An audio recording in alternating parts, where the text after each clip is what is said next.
my show. Thank you, Alan. Thanks for having me. Thanks for coming. You brought a beautiful painting tonight. Thank you, sir. Tell me about this really cool painting. This painting is made from several drawings I've made over a period of probably 3 years, assembled in pieces until I was able to draft the entire composition. The last bit of this actually was the egg in the middle. I hadn't figured out what the central point was going to be through this narrative. I don't always paint in a narrative way. I paint in abstraction and I do lots of different things, but in this case, between 3 years of drawing and almost 3 years of painting, I got down to the last bit of this and I wanted to figure out how to complete the story, for lack of a better term. And so this is meant to represent my thoughts about America at the time. This was all painted before COVID. I wanted to talk about human history on the American continent, what we use for symbolism, history of civilization, and how the, for lack of a better term, human genome is passed down throughout the centuries through civilization in the Americas. That was the initial idea in a nutshell. Well, it seems really compositionally successful and really graphic, and it's the way you've articulated the architecture is beautiful. The subtlety of the landscape. I mean, it's just a really great painting. I mean, I've always liked your work and have a great respect for you as an artist and a human being. You're just a really killer person. I'm just really happy that you've brought. Does it have a title? Is this? This is called Phoenix Eagle, for lack of a better term, because it's a American eagle, bald-headed eagle with American City on it. It's on fire. It's not really rising from the ashes. It is sort of in the descent into the fire. So, but it is a Phoenix Eagle. And the idea between all the light values here was that the flame on the back of the eagle is casting a shadow of the eagle, of itself, onto the ground. And the shadow is acting like a black hole. It's punching a hole in the landscape. And you can see what's buried in the archaeology below. So, as above, so below kind of notion is also plays out in this composition. American Southwest. It's not meant to be like a reference of Phoenix, Arizona, but by sheer accident, it has the bluffs of the American Southwest. And of course, the American Southwest, there's Central American native culture that reached that far into the mainland United States. I'm not 100% accurate about that because this architecture is quite a bit further south. But again, when I make these compositions, there's a lot of work that goes into it, and it's sort of like compressing a diamond down really tight. Get the idea as tight as you can, tight. And once the drawing is done, in this case I projected it so I can get it lined up on the surface of the canvas properly, because I've made mistakes in the past about that. And then, of course, there's literally years of painting that goes on top of this. And I was trained as a Flemish-style Renaissance painter in art school, where you use layers of color, transparency, color, transparency, color, transparency to build up the color on the canvas. So when you look at all those things through your eye, it bounces off the gesso of the canvas, the white surface, and back to your eye, and you pick up all those layers of color on the way back. So it's trying to accentuate depth through color, and I built it that way. I will say in this particular piece, I cut some corners and painted the underpainting in acrylic and then all the oil paint on top. Just because working in oils takes forever in this modern day age, and it takes forever to dry before you do the next layer, the next transparency, the next layer, the next, etc. So mechanically, that's how this is working in terms of painting technology. So it has kind of reference to, is that kind of Mexican architecture or Aztec Mayan? Yeah. It's a bit of a cartoon. All of this is a bit of a cartoon. So it's a cartoon eagle, it's a cartoon city, cartoon fire, cartoon clouds, cartoon landscape, cartoon architecture throughout. If I was to be super fastidious about the details, I probably would do quite a bit more brickwork and other details throughout. But again, these take quite a bit of time to make by itself. And at this scale, you're still, I've got dozens of paintings this size, and it takes years to make. Just to come up with the idea, to build the composition, then to actually do the mechanical work with the paint. So I love detail. I love going in and doing that. My sketchbooks are packed with detail of all the little bricks and everything about it. But sometimes when you get to this, you just got to keep moving the work. It's just the contemporary world of the art world. You got to keep moving it through your studio on to the next one. And I don't have 6 or 8 years to make one painting like they used to in the Renaissance era. But you're pretty prolific, and you work really hard, and you put a ton of, it's obvious you put a ton of time in. I just love the smoke in that area. It's just Backlit, rich and underlit delightful. smoke, It's so playful and wonderful. It's just magical. And the softness, are you using airbrushes or paintbrushes? It's all paintbrush. I do spend a lot of time doing photography, so I observe depth of field, certainly foreground, background, things out of focus or whatever. Things in motion have motion blur, subtle motion blur. I try not to be too exaggerative about that, but these clouds here are meant to be sort of in motion, so they're soft. They look like airbrush, and I'm aware that I get this question a lot. Are you doing airbrush? It's all brush work.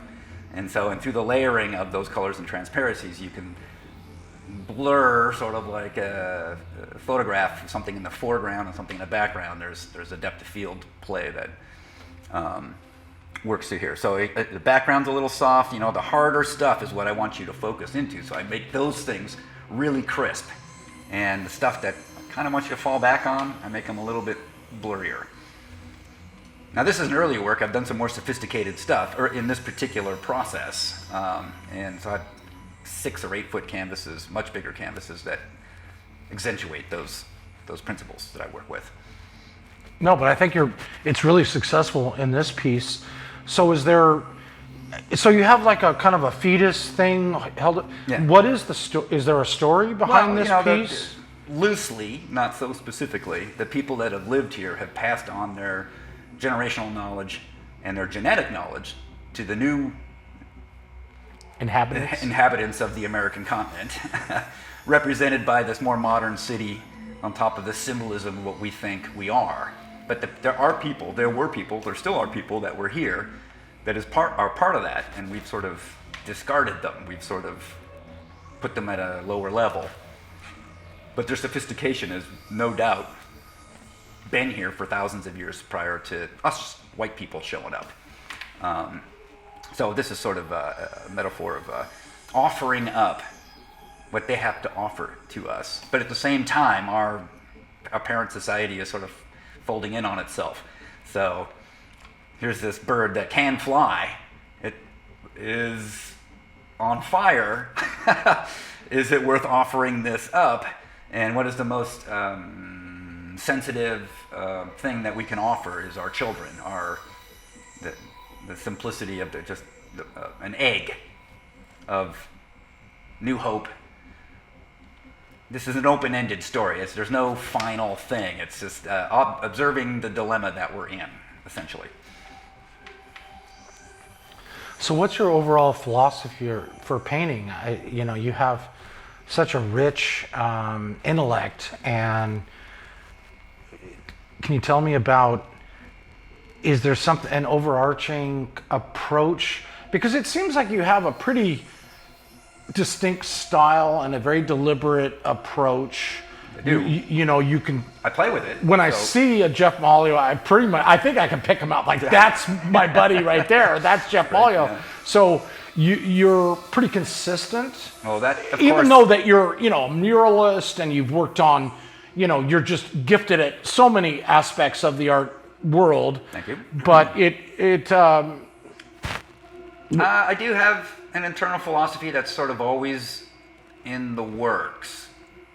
But, and to partially answer your question, as a professional artist, they always tell you, just do the one thing, do one thing, do one thing. We can sell the one thing, build an identity or brand or something around it, and you can do whatever you want on the side of it, and I do all the other stuff anyways. But so yes, I developed this look over time, quite a bit of time, hundreds of paintings, perhaps thousands, drawings and whatnot. A lot of work. A lot of I work all the time.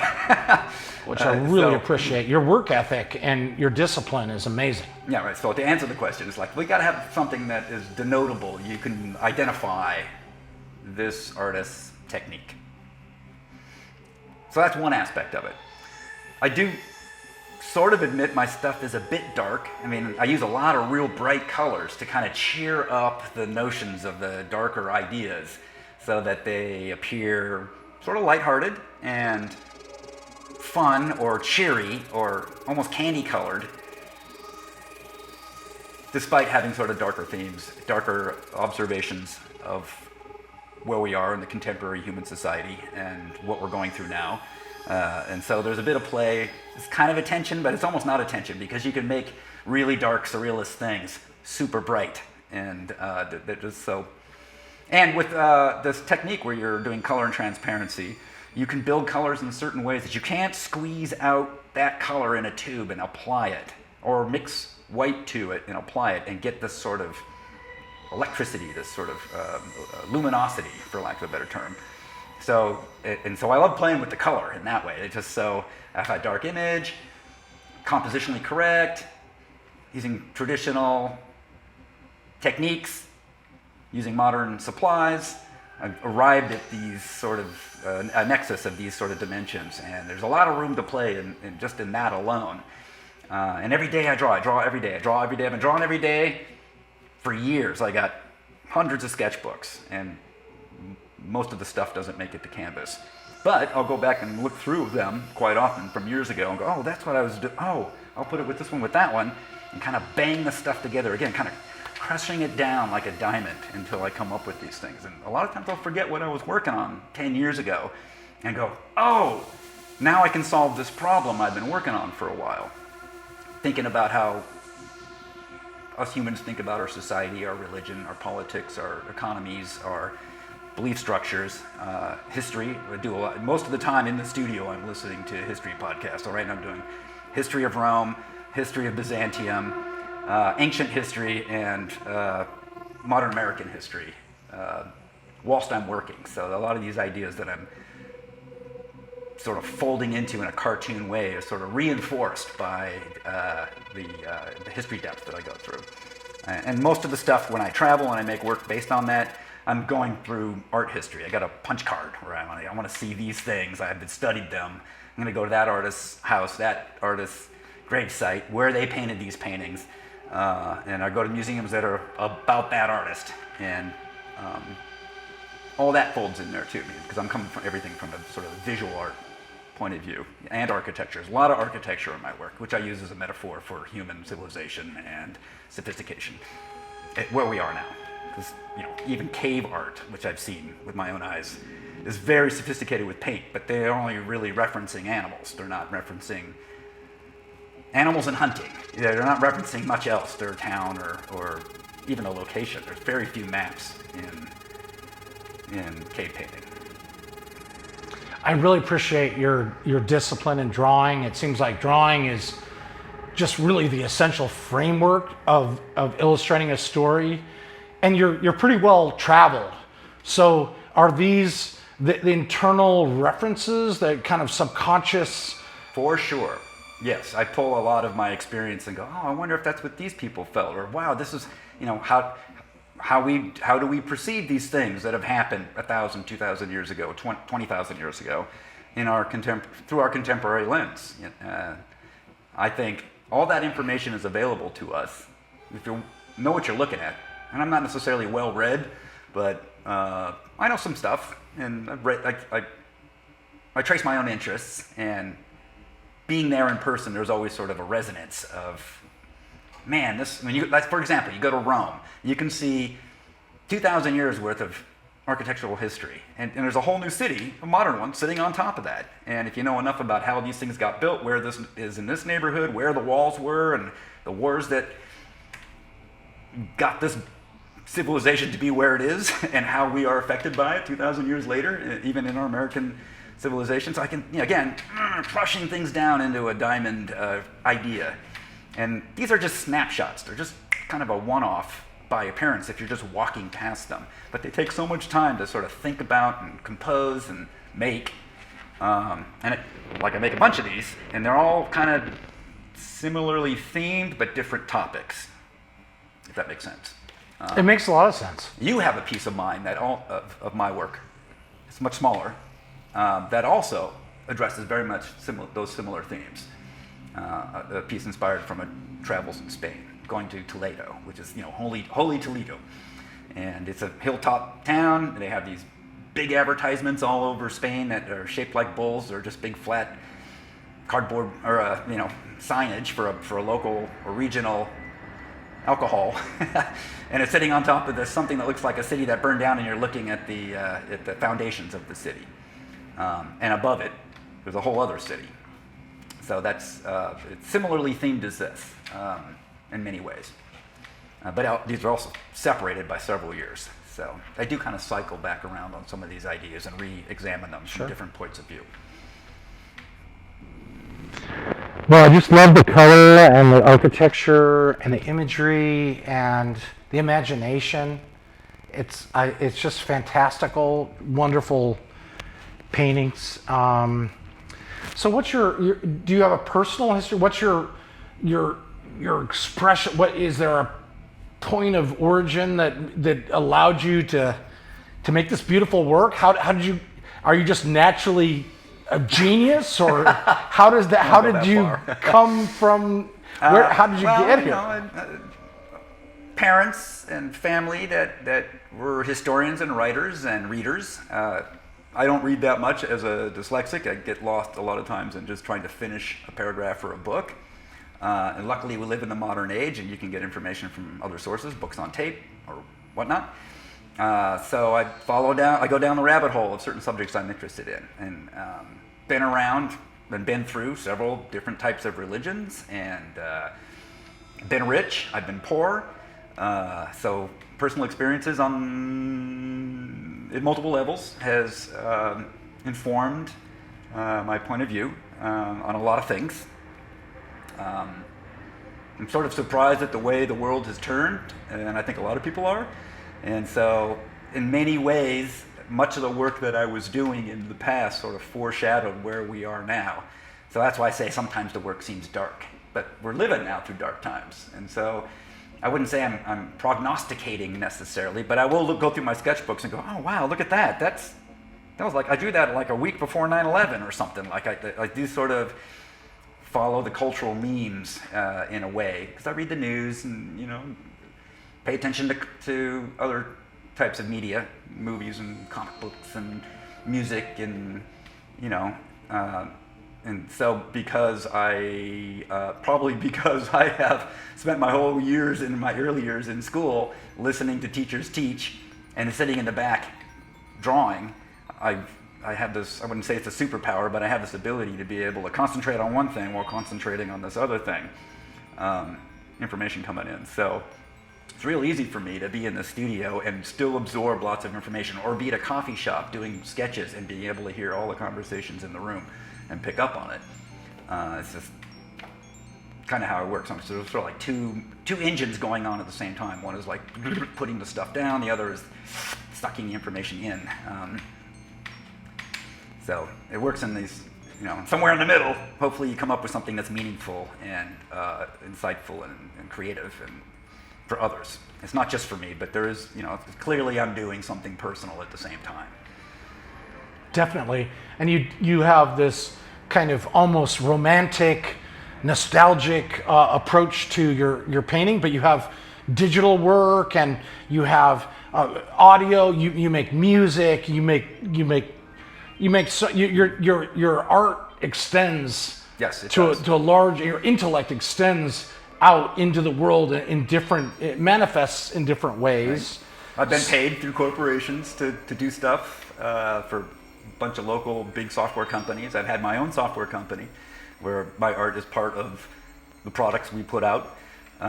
Yes, I've worked in video, I've worked in film, I've worked in theater. I do historic preservation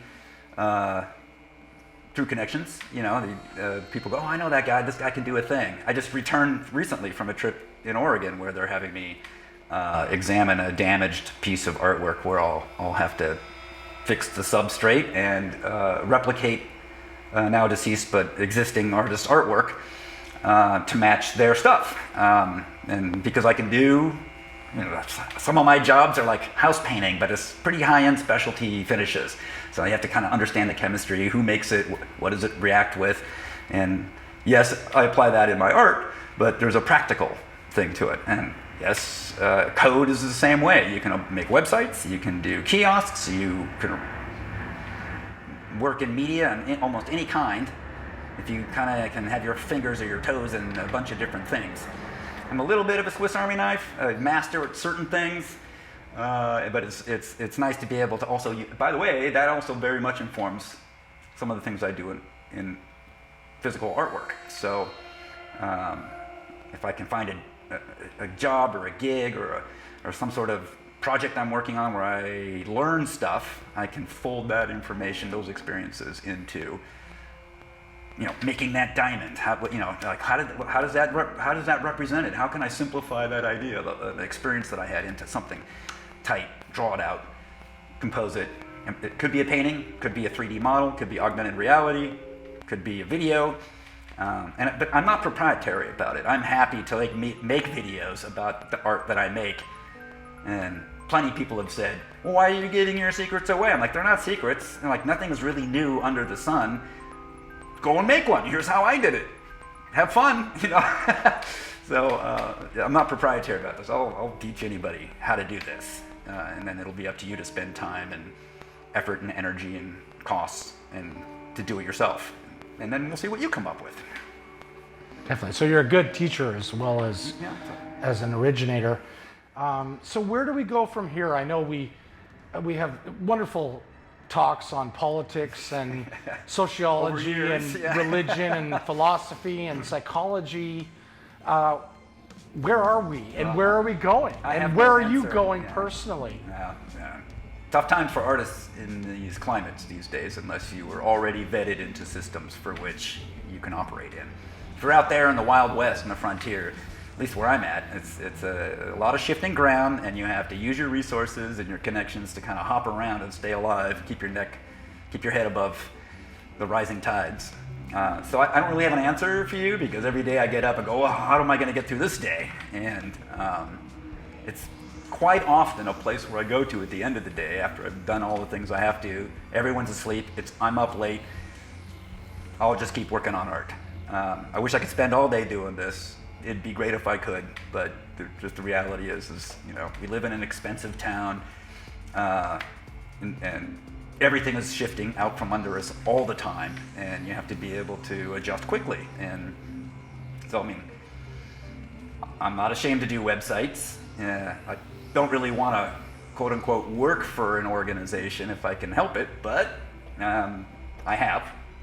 More than likely I will again. So because it takes a lot of time to do this stuff, and if someone else is deploying your skills on behalf of their institution or organization, you have no energy at the end of the day to really move through the steps that it takes to make something like this.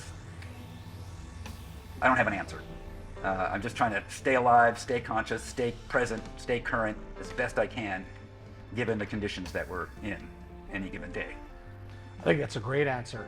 But you still have this drive and this, you know, nothing can wash you away. It seems like you're sort of ambidextrous about how you navigate these, as you say, these changing landscapes. The ice sheets are moving under our feet, and we're trying to, you know, cope with change at all times. But you're still making these beautiful, lush, rich, colorful paintings. And you know, you're able to do things no mortal man can really accomplish. So I really appreciate you just, you know, being here for us and making these beautiful works. Is there anything else you want to share that you talk about before we kind of wrap up the interview? I'd like to see everybody do this. So I'm not proprietary about my stuff. Everyone should experience and build on their creativity, their inspiration, their thoughts, their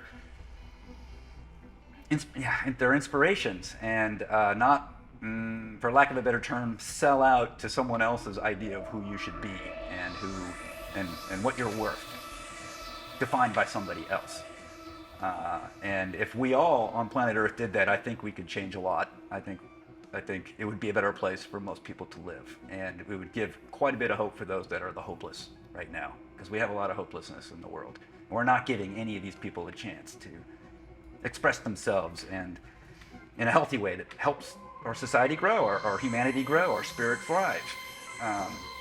So to some extent, what I'm doing is hopefully running a flag up that yes, you can do this too. And that, I'm not rich. I'm not doing this, because I got money or time. I'm just doing it because I'm here, and this is the moment we have to do it. And if I can be an inspiration to pass on to others to do the same, that's probably about the best I could provide. That's a great answer. Thank All right, well, you. Jeff, thank you so much You for bet, man. sharing your Thanks for precious having me. time, Yeah. with me and us together. And this is a great painting. So, Thank you, sir. and you just always do good work. So, thanks for coming by. Thanks for having me.